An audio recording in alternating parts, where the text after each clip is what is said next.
નમસ્કાર, હું રાહુલ વેગડા એશિયાના સૌથી જૂના અખબાર મુંબઈ સમાચારના ડિજિટલ પ્લેટફોર્મ પર આપનું સ્વાગત કરું છું.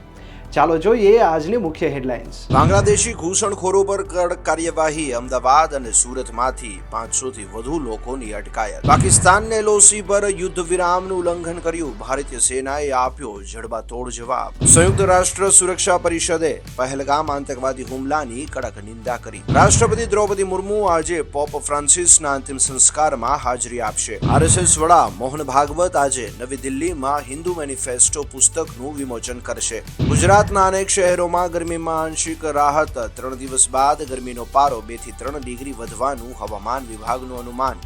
આજે વહેલી સવારે છોટાઉદેપુર, ડાંગ જેવા વિસ્તારના વાતાવરણમાં પલટો આવતા પડ્યો વરસાદ. આઈપીએલ 2025માં હૈદરાબાદે ચેન્નઈને 5 વિકેટે પરાજિત કર્યું. જીત સાથે હૈદરાબાદ પોઈન્ટ ટેબલ પર પહોંચ્યું 8મા સ્થાને.